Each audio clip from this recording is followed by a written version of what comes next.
Hello teachers, कैसे हैं आप सब। आज देखते हैं हम लोग ईवीएस का। ये हमारा लास्ट पार्ट होगा। इससे पहले लगभग 225 क्वेश्चंस हमारे अप्रॉक्स कंप्लीट हो चुके हैं और इसके साथ ही 250 क्वेश्चंस हमारे कंप्लीट हो जाएंगे और इसके बाद नेक्स्ट वीडियो जो आएगा हमारा वो साइंस से रिलेटेड आएगा। तो हम लोग कल जो वीडियो की साइंस की शुरुआत हम लोग कर देंगे 6 to 8 तक जो साइंस हमारे हैं उसको कवर किया जाएगा। उसमें मैंने कहा था कि 750 क्वेश्चंस को मैं कंप्लीट करवाऊंगा। साइंस के 750 और ये 250 मिलाकर 1000 क्वेश्चंस में पूरी तरह से आपको कंप्लीट कराऊंगा। कुछ कमेंट आ रहे थे कि आपके चैनल को ज्वाइन नहीं कर पा रहे हैं, तो हमारे चैनल को ज्वाइन इजीली आप कर सकते हैं। जो सब्सक्राइब का बटन है उसके सामने ज्वाइन दिखा रहा होगा, तो बिल्कुल मामूली सी एक फीस रखी है मैंने, उस मामूली फीस को देकर आप हमारे चैनल को ज्वाइन कर सकते हैं और वो फीस मात्र 59 रुपीज है, जिससे आपको सारे वीडियो प्रोवाइड हो जाएंगे।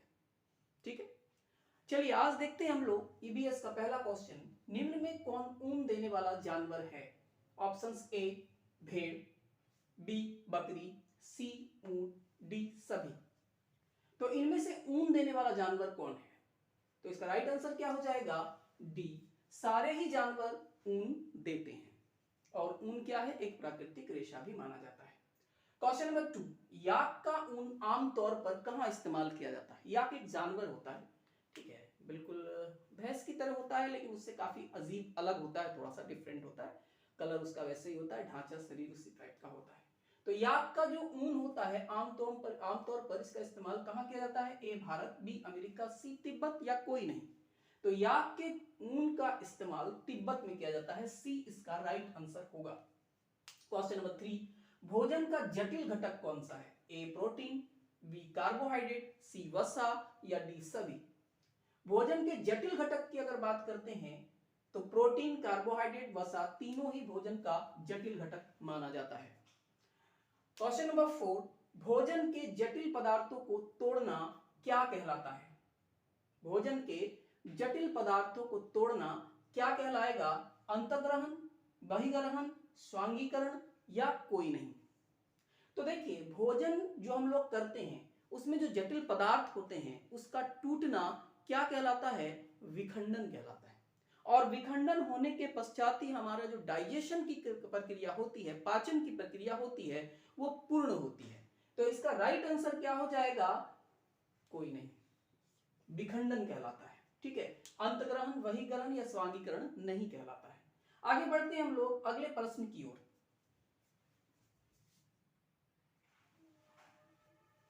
अगले प्रश्न पर आते हैं, रेशम कहां से प्राप्त होता है? भेड़, बी बकरी, सी ऊंट या डी कोई नहीं। तो रेशम कहां से प्राप्त किया जाता है? रेशम भैया भेड़, बकरी, ऊंट किसी से प्राप्त नहीं किया जाता है, रेशम कीड़ों से प्राप्त किया जाता है। ठीक है, रेशम कीड़ों से प्राप्त किया जाता है। अगला प्रश्न है, रेशमी धागा किससे प्राप्त किया जाता है? ए कैटरपिलर, बी कोकून, सी प्यूपा, डी कोई नहीं।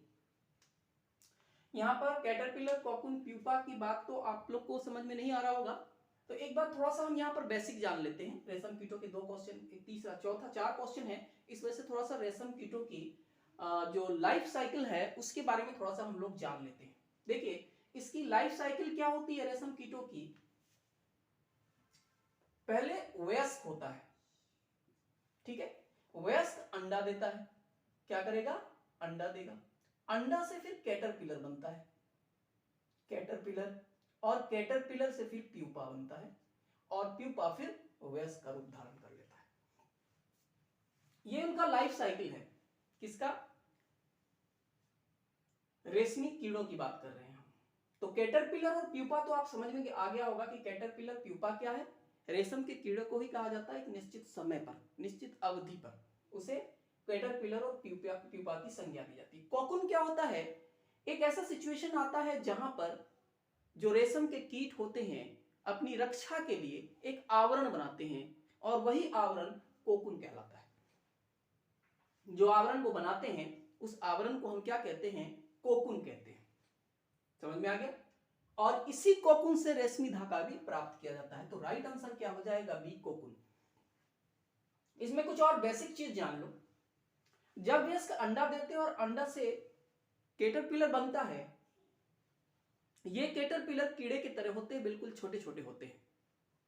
और ये छोटे छोटे नोट डाउन कर लीजिएगा, यहाँ पर स्पेस नहीं है इसलिए हम नोट नहीं करवा रहे हैं, यहाँ पर नोट नहीं कर रहे हैं, तो आप लोग नोट डाउन कर लीजिएगा कि ये कैटरपिलर जो होते हैं ये छोटे छोटे कीड़े के रूप में होते हैं। और ये छोटे कीड़े कुछ दिनों तक अपने मुंह से लार्वा निकालते हैं। क्या निकालते हैं? लार्वा। और ये जो लार्वा होता है ये मुख्य तौर पर प्रोटीन का बना होता है। और यही लार्वा जब वायु के साथ आकर संपर्क में आता है, रिएक्शन करता है वायु के साथ, तो वो मजबूत और स्ट्रांग बन जाता है, जिसे रेशम धागा के रूप में भी हम लोग जानते हैं। ये समझ में आ गया? कुछ और बेसिक चीजें कि जो वयस्क रेशम के कीड़े होती हैं वो एक बार में 350 अंडे देती हैं। एक बार में कितना? 350 अंडे देती हैं। इसको भी नोट डाउन कीजिएगा। ये सहतूत के पेड़ में पाए जाते हैं, सहतूत के पेड़ में रहते हैं, इसको भी नोट डाउन कर लीजिएगा। आगे बढ़ते हैं। रेशम कीट किससे बने रेशों का स्त्राव करती है? तो वो तो अभी बता ही दिए, प्रोटीन से बने रेशों का स्त्राव करती है। रेशम कीट पालन को क्या कहते हैं? इंपॉर्टेंट है। रेशम कीट पालन को हम लोग क्या कहते हैं? Apiculture, B sericulture, D floriculture या डी सभी। देखिए एपीकल्चर जो होता है वो मधुमक्खी पालन होता है, मधुमक्खी पालन को एपीकल्चर कहा जाता है। सेरिकल्चर, रेशम कीट पालन को सेरिकल्चर कहा जाता है, बी राइट आंसर है। और फ्लोरिकल्चर की बात किया जा रहा है तो फूलों को, जहां पर फूलों के रूप में जिसको हम ये करते हैं उसे हम क्या कहेंगे? फ्लोरिकल्चर कहेंगे। आगे बढ़ते हैं नेक्स्ट क्वेश्चन की ओर। अगले प्रश्न पर आते हैं। पृथ्वी के सबसे बाहरी परत को क्या कहते हैं? ए क्रस्ट, बी मांसिक, सी कोर, डी कोई नहीं। तो पृथ्वी के सबसे बाहरी परत को हम क्रस्ट कहते हैं। ए इसका राइट आंसर होगा। Question number 10। कबड्डी में कुल कितने खिलाड़ी होते हैं? ए 6, बी 7, सी 8 या फिर 9। तो कबड्डी में कुल खिलाड़ियों की संख्या कितनी होती है? 7 इसका राइट आंसर हो जाएगा। 7 कबड्डी होते हैं कबड्डी के खेल में। पोलियो किस अंग को प्रभावित करता है? ए तंत्रिका तंत्र, बी आंख, सी फेफड़ा, डी दिल। पोलियो की अगर बात की जा रही है तो ये आंत, फेफड़ा और दिल को तो प्रभावित नहीं करेगा। आंत को कौन प्रभावित करता है? पीलिया, जिसे जॉन्डिस के रूप में कहा जाता है, वो आंत को प्रभावित करता है। फेफड़ा की अगर बात करें, लंग्स की बात करें तो ट्यूबरकुलोसिस लंग्स को प्रभावित करता है, टीबी जिसे कहा जाता है। दिल, हार्ट को, तो ये तो खैर आप जानते हैं, प्रेशर की समस्या जब होती है, ब्लड सर्कुलेशन वगैरह की जो समस्याएं होती है उससे दिल प्रभावित होता है। तो पोलियो किस अंग को प्रभावित करता है? क्या? तंत्रिका तंत्र को प्रभावित करता है। ठीक है, हमारे जो नर्वस सिस्टम, न्यूरो सिस्टम होता है उसको ये प्रभावित करता है। भारत की सबसे लंबी नदी कौन सी है? ए गंगा, बी यमुना, सी गोदावरी, डी कृष्णा। तो भारत की सबसे लंबी नदी गंगा, ए राइट आंसर हो जाएगा। आगे बढ़ते हैं हम लोग अपने अगले प्रश्न की ओर।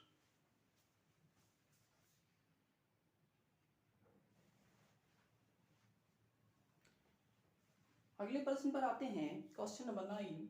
आलू में क्या पाया जाता है? कार्बोहाइड्रेट, बी वसा, सी प्रोटीन, डी सभी। तो आलू में मुख्य तौर पर कार्बोहाइड्रेट पाया जाता है। आलू, चावल वगैरह में कार्बोहाइड्रेट की मात्रा अधिकतर होती है। वसा जो तेलीय पदार्थ होते हैं वसा उसमें पाया जाता है। प्रोटीन तो दाल जो दलहन वगैरह होता है उसमें, सोयाबीन में सबसे अधिक अलग प्रोटीन, दलहन में भी पाया जाता है प्रोटीन अधिक मात्रा में। धारा रेखीय शरीर किसका होता है? घोड़े का, भालू का, मछली का, कोई नहीं। तो धारा रेखीय शरीर की अगर बात करें तो वो मछली का होता है। और वही धारा रेखीय शरीर के कारण ही मछली आराम से पानी में तैर पाती है। अगला प्रश्न है, हमें श्वास लेने में कहां कठिनाई होती है? मैदानी क्षेत्र में, जलीय क्षेत्र में, पर्वतीय क्षेत्र में या सभी? देखिए जैसे जैसे हम ऊंचाई की ओर जाते हैं तो ऑक्सीजन लेवल कम होता जाता है, वायु की मात्रा कम होती जाती है। तो ऑक्सीजन लेवल जब कम होगा तो जाहिर सी बात है कि हमें श्वसन क्रिया में समस्या उत्पन्न होने लगेगी। ठीक है, तो कौन सा क्षेत्र होगा? पर्वतीय क्षेत्र। ऊपर की ओर जा रहे हैं तो श्वास लेने में हमें कहां कठिनाई होती है? पर्वतीय क्षेत्रों में। Question number 12। पर्वतारोही अपने साथ कौन सी गैस ले जाते हैं? तो ये बता ही तो दिए कि पर्वतीय क्षेत्रों में हमें क्या होता है? सांस लेने में कठिनाई होती है। और हम सांस कौन सी गैस में हमारी श्वसन क्रिया होती है? ऑक्सीजन से, ऑक्सीजन के साथ होती है। तो पर्वतरोही कौन सा गैस अपने साथ ले जाएंगे? नाइट्रोजन, कार्बन डाइऑक्साइड, ऑक्सीजन, या सभी? तो ऑक्सीजन को अपने साथ ले जाएंगे। तो इसका राइट आंसर क्या हो जाएगा? सी। आगे बढ़ते हैं अगले प्रश्न की ओर।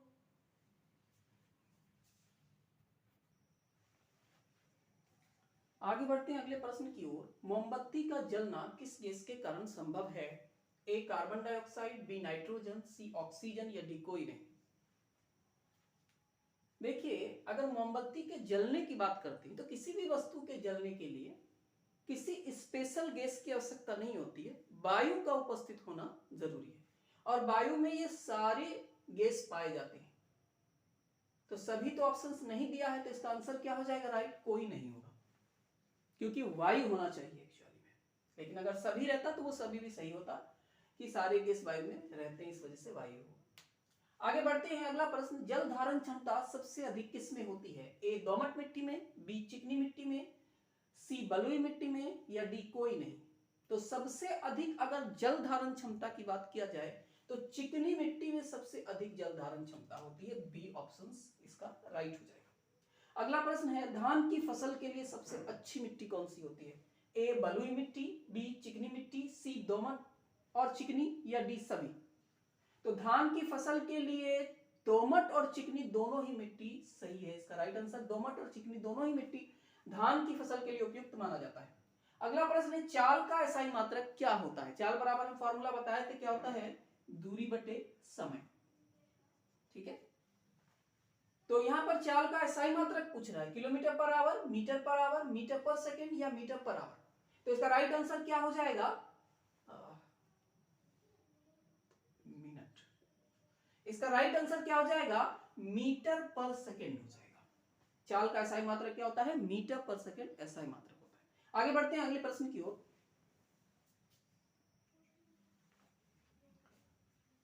एक बार फिर से बता दें, बहुत सारे कमेंट्स आ रहे थे कि आपके चैनल्स को हम ज्वाइन नहीं कर पा रहे हैं। देखिए, YouTube की एक पॉलिसी होती है, वैसे मेरा चैनल फ्री ऑफ कॉस्ट है, लेकिन उस पॉलिसी में हम भी बंधे हुए हैं। और उस पॉलिसी के अनुसार अगर आप मेरे चैनल को ज्वाइन करना चाहते हैं तो उसके लिए आपको सब्सक्राइब के सामने एक बटन होगा ज्वाइन का, उस ज्वाइन पर जाकर आप क्लिक करेंगे। और ज्वाइन पर क्लिक करने के बाद एक बहुत मामूली, सबसे मामूली जो फीस थी वो मैंने रखी है 59 रुपीज केवल। क्योंकि उसको मैंने नहीं रखा है, बल्कि ये YouTube की पॉलिसी और YouTube ने अप्लाई किया है। हमसे पूछा गया कि कितनी आप अपने चैनल की फीस रखना चाहते हैं, तो मैंने केवल 59 रुपीज चूज किया था। तो वो 59 रुपीज आप पे कर देंगे YouTube को, फिर आप हमारे चैनल को ज्वाइन कर लेंगे, सारे वीडियो आपको प्रोवाइड हो जाएंगे। और ज्यादा से ज्यादा हमारे चैनल को आप सब्सक्राइब करें, शेयर करें, अपने मित्रों में, अपने कलीग में शेयर करें, और ज्यादा से ज्यादा लाइक करें। आगे बढ़ते हैं हम लोग आज के अगले प्रश्न की ओर। मछली श्वसन किस अंग से करती है? फेफड़ा, बी त्वचा, सी रंध्र, डी कोई नहीं? फेफड़ा जानते हैं, त्वचा क्या होता है? शरीर का जो चमड़ी होता है उसे त्वचा कहते हैं। रंध्र क्या होता है? बहुत से ऐसे जानवर होते हैं या कीड़े मकोड़े होते हैं जिसके शरीर में छोटे छोटे छेद पाए जाते हैं, जिसे रंध्र कहा जाता है। डी कोई नहीं। तो मछली श्वसन क्रिया इन तीनों में से किसी में नहीं करती, बल्कि मछली गिल की सहायता से श्वसन क्रिया करती है। तो इसका राइट आंसर डी हो जाएगा, कोई नहीं। राष्ट्रीय जलीय जीव कौन है? ब्लू व्हेल, बी डॉल्फिन, सी घड़ियाल, या डी कोई नहीं? तो इसका राइट आंसर डॉल्फिन हो जाएगा। डॉल्फिन को राष्ट्रीय जलीय जीव माना जाता है। अगला प्रश्न है, निम्न में कौन सा धातु मानव के रक्त में पाया जाता है? अगर मानव के रक्त की बात करते हैं तो हमारे उस रक्त में कुछ धातुएं पाई जाती हैं, जैसे लोहा, सोना, तांबा, चांदी। तो इसमें से लोहा होगा। आप लोग कई बार सुने हुए होंगे कि डॉक्टर बोलता है कि किसी को ब्लड की कमी हो जाती है तो फिर आयरन टॉनिक वगैरह दिया जाता है, आयरन की कमी हो गया, ऐसा भी कहा जाता है। तो वो मुख्य तौर पर आयरन जो होता है वो हमारे रक्त में आयरन का कुछ अंश पाया जाता है। सीखने की सबसे अधिक क्षमता क्या होती है? शैशवावस्था, प्रौढ़ अवस्था, बाल्य अवस्था, कोई नहीं? शैशवावस्था के बारे में हम डिस्कस कर चुके हैं। 0 से 6 वर्ष की अवस्था को शैशवावस्था कहा जाता है। प्रौढ़ अवस्था क्या हो गया आपका, जो एजेड हो गया। बाल्य अवस्था, जो बाल्य अवस्था होता है 6 से 12 वर्ष की अवस्था को बाल्य अवस्था कहा जाता है। और सबसे तेज क्षमता इसी अवस्था में होती है। बाल्य अवस्था में सीखने की सबसे अधिक क्षमता होती है। आगे बढ़ते हैं अगले प्रश्न की ओर।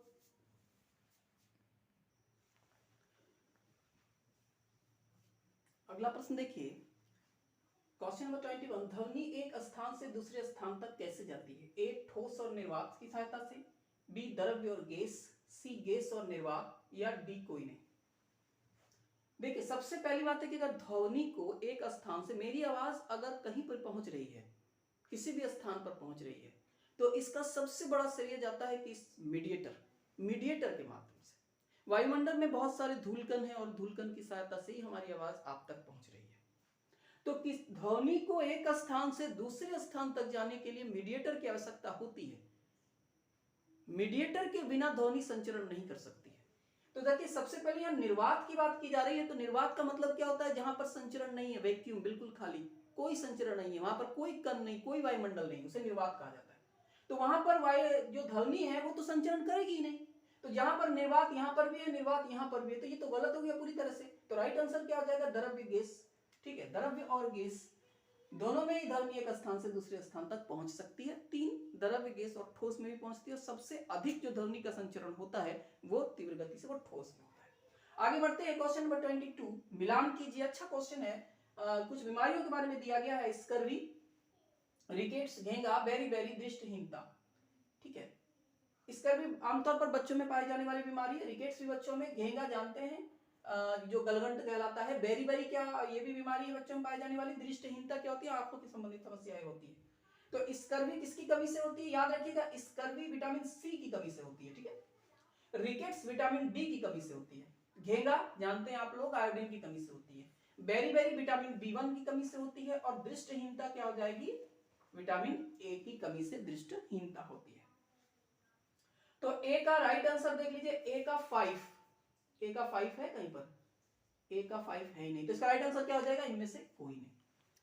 आज के लिए, आज के वीडियो में इतना ही। इसके साथ ही हमारे 250 क्वेश्चंस ईवीएस के कंप्लीट हो चुके हैं। और अब थोड़ा सा रेडी रहिएगा, क्योंकि ये छोटी छोटी चीजें थी, बेसिक चीजें थी, जो हमारी समाप्त हो चुकी है। अब हम साइंस पर आएंगे। कल से जो हमारा वीडियो अपलोड होगा वो साइंस के वीडियो होंगे, और साइंस थोड़ा सा टफ आपको लगेगा, लेकिन कोशिश करेंगे कि बहुत अच्छे से विस्तार पूर्वक आपको हम समझाएं, ताकि आपको साइंस भी बिल्कुल इजी लगने लगे। मिलते हैं हम लोग कल के साइंस के नए वीडियो के साथ, तब तक के लिए बाय।